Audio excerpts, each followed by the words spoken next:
Héritage bien sûr avec une thématique intéressante sur la table.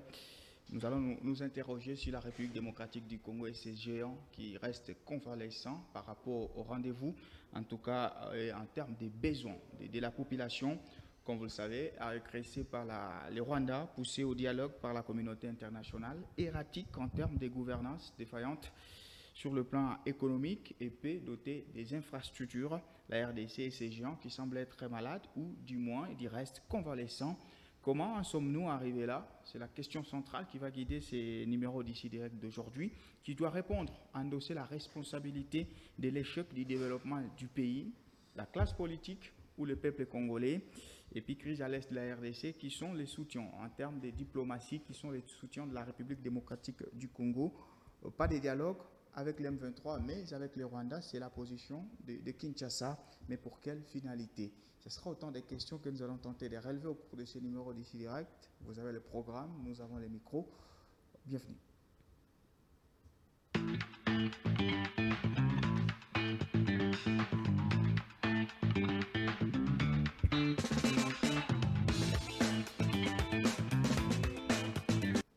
Allez, Monsieur Josué Kazadi, bonjour. Bonjour, Monsieur Sefou. Vous allez bien? Oui, ça va. Allez, vous êtes analyste politique. Avec vous, on va justement prendre ces quelques minutes qui nous restent pour ce numéro d'ici direct. Je le disais, agressé par les Rwandais, poussé au dialogue par la communauté internationale, erratique en termes de bonne gouvernance, défaillante sur le plan économique, peu dotée des infrastructures. La RDC et ses géants qui semblent être malades ou du moins convalescents. Comment en sommes-nous arrivés là? C'est la question d'ailleurs qui va commencer. Qui doit répondre ou endosser la responsabilité de cet échec du développement du pays?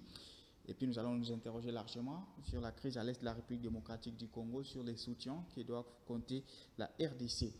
Est-ce que vous êtes d'accord déjà de mon petit tableau sur la République démocratique du Congo? Un géant malade, un géant convalescent. Notre pays aujourd'hui est malade. Malade parce que son peuple refuse de se réveiller de ce long sommeil. Malade parce que les autorités ne veulent pas assumer la réalité en face et tirer les conséquences afin de relever notre pays de ce gouffre. Nous ne pouvons pas parler de convalescence, sachant que la convalescence est une période après maladie. Donc on est malade. Nous sommes encore en pleine maladie. Nous devons faire l'analyse de notre santé en tant qu'État, diagnostiquer la maladie dont nous souffrons aujourd'hui et essayer de répondre à travers de produits réels et qui permettront à ce que la santé de ces géants soit réelle et non plus titubante. Alors, quand vous parlez du peuple qui continue à dormir, vous pensez aujourd'hui que le peuple, il est complice au fait de son malheur, si on peut parler ensuite de sa maladie? Le peuple congolais, dans sa diversité, dans sa bonne foi, est non pas victime de ce qui lui arrive, mais complice. Aujourd'hui, avec toute la bonne foi, je répète encore, sa sincérité dans le mensonge, sa sincérité dans l'ignorance, le peuple accepte d'aller droit dans le gouffre, alors que si nous avons un peuple qui accepte de se réveiller, un peuple qui accepte de tirer les oreilles de ses gouvernants, nous aurons ces pays que nous méritons. Alors, on va établir les responsabilités. Là, c'est le peuple qui pense qu'il continue à aller en gouffre lui-même, et c'est où la responsabilité de nos politiques? Qu'est-ce qu'ils n'ont pas fait jusqu'ici qui fait en sorte que le pays n'avance pas? Le politique, jusque-là, nous n'avons pas eu, depuis l'indépendance, nous n'avons pas eu les politiques qui se sont souciés réellement du Congo. Nous avons eu des politiques qui se sont souciés de leur positionnement. Aujourd'hui, l'homme politique congolais a pour combat son positionnement. C'est vrai, en politique, on ne peut pas empêcher quelqu'un d'avoir des ambitions, mais l'ambition de l'homme politique devrait d'abord l'orienter vers le bien-être de son peuple, le bien-être, l'avancement de son pays. Mais malheureusement, depuis 1960, nous avons eu des guerres de positionnement qui nous ont conduit jusqu'ici à ces gouffres dont nous ne savons pas jusque-là nous en sortir. Alors, avant de parler de la crise à l'est de la République démocratique du Congo, il faut finir justement avec cette première partie. Que doivent faire les peuples maintenant? Ce peuple, pour qu'il se... Parce qu'à un moment donné, on doit aller de l'avant avec le pays et ça commence par mener quelques actions. Quels doivent être les rôles de cette population pour contribuer au développement de la République démocratique du Congo? Avant de parler du rôle de la population, j'aimerais soulever un point. Tout à fait. Depuis 1960, les politiques congolais se sont manifestés par l'usage des armes quand il fallait faire entendre leur déshydratat, Oui. lorsqu'il fallait entendre leur position, lorsqu'il fallait montrer leur mécontentement. Et l'ennemi a profité de notre faiblesse. Et ce qui nous arrive aujourd'hui, à 99%, nous sommes responsables de ce que nous connaissons comme situation. Parce que l'ennemi a utilisé l'arme que nous avons eu à utiliser nous-mêmes contre notre peuple. Le Congo, à 6 jours, 7 jours de l'indépendance, a connu déjà des guerres de sécession à cause des positionnements de certains individus qui ne se sont pas retrouvés dans le premier gouvernement qui formé Lumumba, alors qu'il y avait des voies et moyens pour régler ces différends. Mais l'homme congolais a toujours usé du chantage, et ce chantage, il est fait au moyen des armes. Nous ne devons pas être surpris que l'étranger aujourd'hui aussi utilise ces mêmes moyens de chantage pour chercher à ce qu'un pays comme le nôtre cherche à soit devant une table avec des terroristes pour négocier avec eux. Et la communauté internationale, hypocrite qu'elle est depuis des lustres, s'est encore avérée comme parrain de ces mafieux et qui continue à nous poignarder dans le dos. Mais là encore, nous avons montré notre faiblesse. Okay. Nos gouvernants, depuis l'indépendance, ont montré que quand quelqu'un usait de la voie des armes, ils étaient prêts à entendre. Aujourd'hui, c'est la même politique qui continue. Et la population ne sait pas prendre ses responsabilités. Parce que c'est la population qui est utilisée dans ces circonstances. Oui. Elle est à la fois victime et à la fois aussi bourreau. Parce que ceux qui tirent à l'Est, ce sont nos populations. Aujourd'hui, nous parlons seulement de M23. Nous oublions la question dans les Bandundu. Nous avons eu Kamwena Nsapu il n'y a pas longtemps. Dans le Grand Katanga, nous avons eu Gédéon. Il n'y a pas très longtemps, nous avons connu cette situation parce que ça fait partie de notre génération. Oui. À Ituri, il y a les Codeco. Ce sont des Congolais qui ont pris les armes contre d'autres Congolais. Donc le Congolais n'a de langage que la violence. C'est pourquoi tout celui qui a des intérêts au Congo utilise le même mode d'emploi parce que nous leur avons montré que c'est le seul langage que nous écoutons. Alors, c'est quoi les rôles maintenant de la population pour le renouveau de ces pays, pour un possible développement? La population doit prendre ses responsabilités.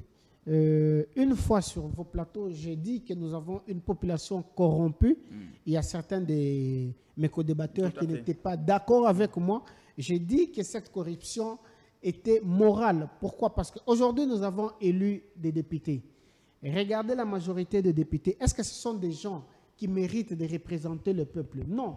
Ce sont des gens qui ont corrompu moralement ces peuples. Ce sont des gens parce qu'ils ont de l'argent. On ne sait pas ce qu'ils peuvent donner un plus de leur savoir à la République. Alors qu'au niveau de nos parlements, de nos institutions, nous avons besoin de têtes bien faites, des gens qui vont réfléchir au devenir de notre pays. Mais là encore, la population a péché pour 5 autres années. Pourquoi? Parce que nous avons mandaté les gens qui n'ont pas le poids social de la population, les gens qui ne connaissent pas la souffrance de la population, qui ne cherchent que leur propre gloire. Aujourd'hui, être député, ce n'est plus un devoir, c'est une gloire. Aujourd'hui, être ministre, ce n'est plus un devoir, c'est une gloire. C'est pourquoi tout le monde a son parti politique, non pas pour aider la population, mais pour se servir de la population comme un marchepied. Et la population accepte cette situation. C'est pourquoi je dis que notre population est corrompue. Okay. Il faudrait qu'elle sorte de ses sommeils et qu'elle ait cette responsabilité, ce sens de redevabilité. Que ceux qui la représenteront aient des cahiers de charges imposés par cette population qui suivront ces cahiers de charges à la loupe et sanctionnera au moment opportun. Alors, vous avez parlé des armes, c'est le langage connu par ceux qui veulent accéder au pouvoir, mais quand même il y a les cycles électoraux qui se sont déroulés. plus de 1000 partis politiques contre la République démocratique du Congo, ce qu'on peut parler en tout cas de la viabilité de la classe politique. Où est-ce qu'elle a péché pour en arriver où elle ne produit pas le développement du pays? Par où la classe politique a-t-elle péché? Est-elle tombée? Et doit-elle se relever peut-être maintenant pour redresser la marche du pays? D'abord, la classe, vous avez parlé de plus de 1000 partis politiques. Ouais. Et ce qui montre à quel point notre classe politique est égocentrique. Okay. Tous ceux qui ont été au pouvoir aimeraient y rester pendant longtemps. C'est vrai, c'est ça le rôle des partis politiques. Ouais. Mais sur le plan fond, sur le plan forme, est-ce que nous avons des partis politiques qui méritent d'être appelés partis politiques? Parce que ces partis politiques n'existent qu'en période électorale. Rares sont les partis politiques qui demeurent après les élections. Ceux qui se font élus disparaissent et ils reviendront après. Malheureusement, la population accepte encore de se faire berner. L'homme politique congolais ne changera pas s'il n'est pas contraint au changement. Okay. Et celui qui peut le contraindre au changement, c'est le peuple. Et le peuple, jusqu'ici, n'est pas encore prêt à imposer ces changements à l'homme politique. Ce qui fait que nous aurons les mêmes personnes et ce qui dit même personne dit les mêmes habitudes. Ouais, il suffit seulement de berner un peu la population et de continuer dans ces politiques, dans ces habitudes anciennes. Mais il faudrait quand même que quelqu'un s'élève et sonne l'alerte des leaders, par exemple la société civile, vous les analystes politiques. Qu'est-ce que votre rôle dans ça aussi pour éveiller la population? Ce que nous faisons, c'est déjà éveiller la population. Ouais. Mais est-ce que nous sommes entendus? Quand est-ce que nous allons dire que nous sommes entendus ou pas? C'est quand la population se trouve face au présent que lui offrent les hommes politiques qui ont tiré ça de lui-même. Au lieu qu'il soit mieux traité là où il travaille pour qu'il soit payé, lui aimerait être soudoyé pour donner un mandat à quelqu'un qui, en réalité, ne va pas le représenter. Nous avons tiré la sonnette d'alarme avant les élections. Nous le faisons aujourd'hui après les élections parce que bientôt là, il y aura des tractations. Justement. Tout le monde cherchera à se représenter. On a nommé déjà un informateur. Nous allons voir tout le monde accourir vers l'informateur, se montrer prêt à aider les chefs de l'État. Alors qu'en réalité, ce sont de guerres de positionnement. Chacun aimerait vendre sa personne au chef de l'État pour qu'il soit mieux vu et qu'il soit récompensé. Parce qu'aujourd'hui, les postes ministériels ne sont pas des postes de méritocratie. Ouais. Ce sont des postes de marchandage. Ce sont des postes de chantage. Nous allons voir, la population doit savoir qu'elle ne va pas se retrouver parce qu'elle n'a pas encore compris ce qu'elle cherche véritablement. Nous, pas seulement nous, plusieurs d'entre nous doivent l'avoir. Vous, comme c'est le quatrième pouvoir, vous faites aussi votre devoir. Mais est-ce que vous êtes entendus? Ce qui montre que nous ne sommes pas entendus, que vous n'êtes pas entendus, c'est quand arrivent les élections. Voilà. Et quand on voit le comportement de la population, on se dit que nous avons prêché dans les déserts. Et je pense que notre population n'a pas encore atteint le seuil de la souffrance. Parce que le jour où nous allons atteindre le seuil de la souffrance, nous allons décider de sortir de cette souffrance. Alors, on va parler maintenant de crise à l'est de la République démocratique du Congo avec ce mini-sommet extraordinaire tenu à Addis Abeba autour de João Lourenço, le président angolais, qui fait office des bons offices, ce que je me répète, entre les Rwandais et la République démocratique du Congo, en présence du président Félix Tshisekedi, mais également de Paul Kagame. Est-ce que ce mini-sommet, au regard de l'évolution sur le terrain de cette situation qui se dégrade du jour au jour avec les désarmés, les Rwandais, qui a reconnu officiellement être présent en République démocratique du Congo et les FARDC qui les repoussent, est-ce qu'on peut attendre quelque chose de bien de ces sommets tenus avec le président rwandais et le président congolais? D'abord, j'aimerais dire ceci. De par l'évolution du monde, on n'a pas vu des guerres qui se sont achevées à travers des négociations. Okay. Il y a eu des négociations, mais jamais les négociations ont permis à ce que nous évitions des guerres. La situation en Syrie, nous le témoignons aujourd'hui, nous parlons d'Israël qui est encore en guerre. C'est depuis qu'Israël a pris les terres de la Palestine disant que ce sont ces terres. Les négociations ont commencé jusqu'aujourd'hui et la guerre continue jusqu'aujourd'hui. Aujourd'hui, parce qu'il s'agit de l'Angola qui fait les bons offices. Oui. Vous êtes sans savoir que l'Angola a connu une guerre civile pendant plus de 30 ans avec Jonas Savimbi. L'Angola n'a pas négocié avec Jonas Savimbi. L'Angola a tenu bon pendant 30 ans. Elle a lutté jusqu'à mettre fin à cette guerre en tuant Jonas Savimbi. Ce n'est pas à eux aujourd'hui de nous demander de négocier avec ces terroristes qui gangrènent la vie de nos populations. Ça fait plus de presque 3 décennies. Okay. Ça veut dire que notre génération n'a connu que la guerre à l'Est.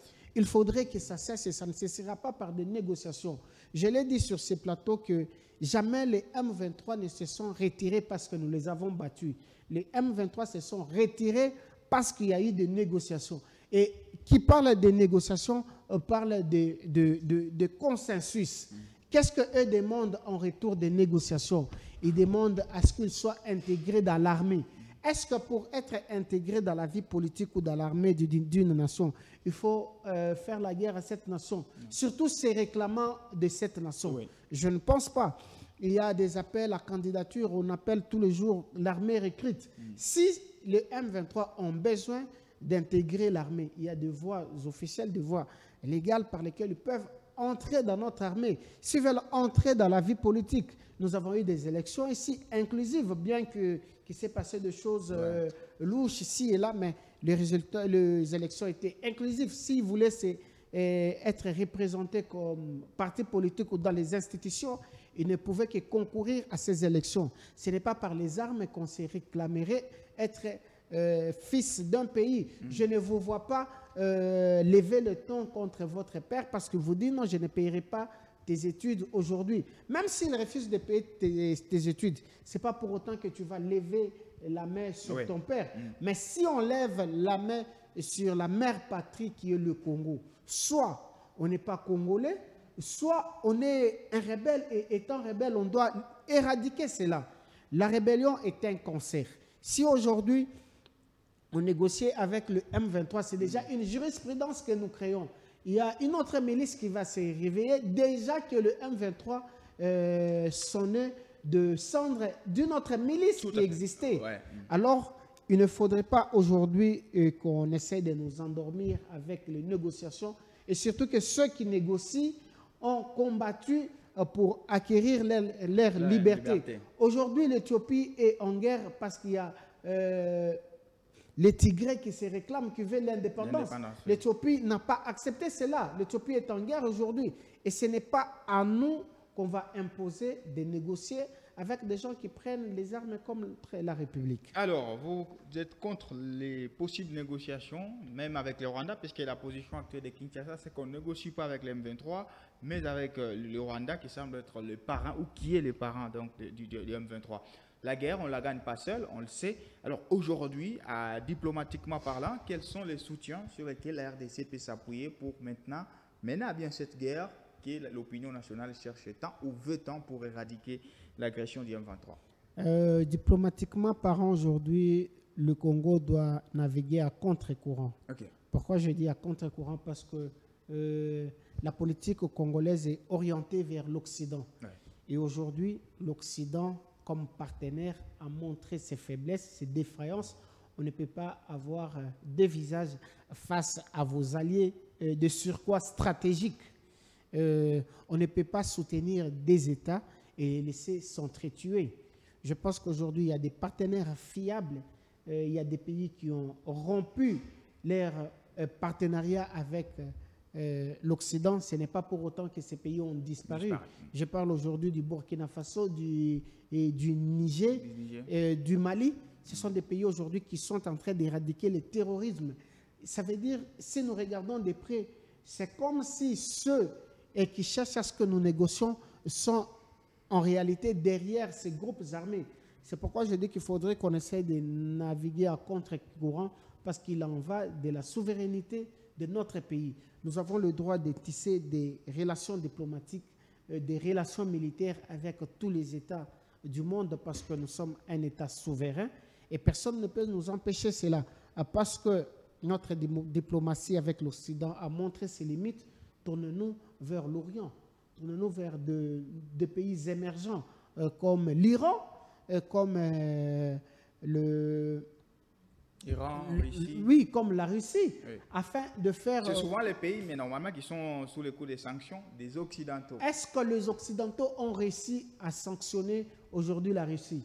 Ces sanctions ne portent pas de fruits. Oui, Oui, parce que la Russie aussi sait se suffire. tout à fait. Si les pays souffrent aujourd'hui des sanctions des Occidentaux, c'est parce que ce sont des pays tournés vers l'Occident. Tout à fait. Mais aujourd'hui, est-ce que vous pensez que l'Occident peut sanctionner la Chine? Non. Parce qu'aujourd'hui, même l'Occident est dépendant de la Chine. Oui. Nous devons aussi nous tourner vers ces puissances émergentes. Aujourd'hui, la Chine est presque en guerre avec Taïwan. Taïwan qui est soutenu par Tout à fait, l'Occident. l'Occident. On ne voit pas l'Occident sanctionner la Chine. Elle appelle aux bons offices parce qu'elle sait avoir aujourd'hui des intérêts et en Chine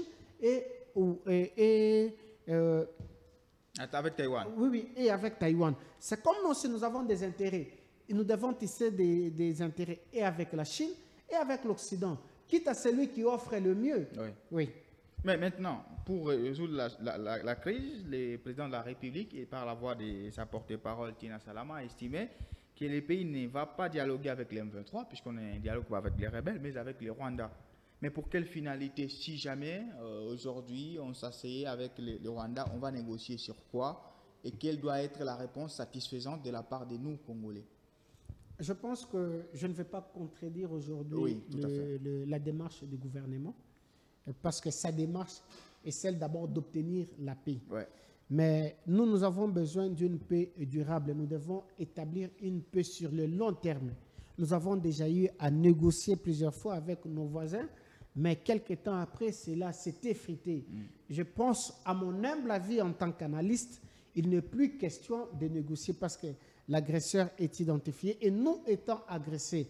Aujourd'hui, en droit international, nous avons le droit de nous défendre et personne ne peut nous refuser ces droits. Je ne vois pas pourquoi on peut nous tirer encore devant une table de négociation. Alors, pourquoi on hésite à complètement lancer cette guerre-là? Vous pensez, c'est sécuritaire, on sait, on n'est pas trop habile sécuritairement parlant. Est-ce qu'on a les moyens nécessaires pour mener une guerre? Puisqu'on a toujours dit que la guerre, ça coûte. Aujourd'hui, je pense qu'il ne s'agit pas seulement d'une guerre, il s'agit de la dignité d'une nation. Okay. Nous devons nous défendre, nous avons été agressés, l'agresseur a été identifié, groupe armé ou un État indépendant, l'agresseur est connu aujourd'hui. Et je pense qu'il n'est plus temps pour nous de reculer. La guerre, elle est coûteuse, mais elle en vaut la peine aujourd'hui. Okay. Et je pense que les politiques doivent mettre les moyens en jeu pour que nous puissions mener à bien cette guerre et la gagner, parce que nous avons le moyen de gagner cette guerre, que ce soit sur le plan militaire, que ce soit même sur le plan homme. Aujourd'hui, nous avons des hommes qui peuvent redonner la fierté à cette nation. Le chef de l'État a appelé la jeunesse à se mobiliser, à adhérer dans l'armée. La jeunesse a accepté cet appel. Ce dont la jeunesse attend aujourd'hui, c'est d'être mise à l'épreuve. Elle n'a pas accepté pour rester dans les casernes. C'est pour aller au front et redonner la lettre de noblesse à notre pays. Voilà. Le chef de l'État étant commandant suprême doit user de ses pouvoirs. Je sais qu'aujourd'hui, constitutionnellement, il n'a pas le moyen de sa politique. Mais d'ici 1 mois, 2 mois, il aura tous les moyens de sa politique. Et je pense qu'il doit user de ses prérogatives constitutionnelles afin de nous permettre d'en finir avec cette guerre qui a tant duré. D'en finir aussi avec le Rwanda. Ça Pourquoi pas? Pourquoi pas? On va finir avec notre rubrique carton où notre invité sera arbitre.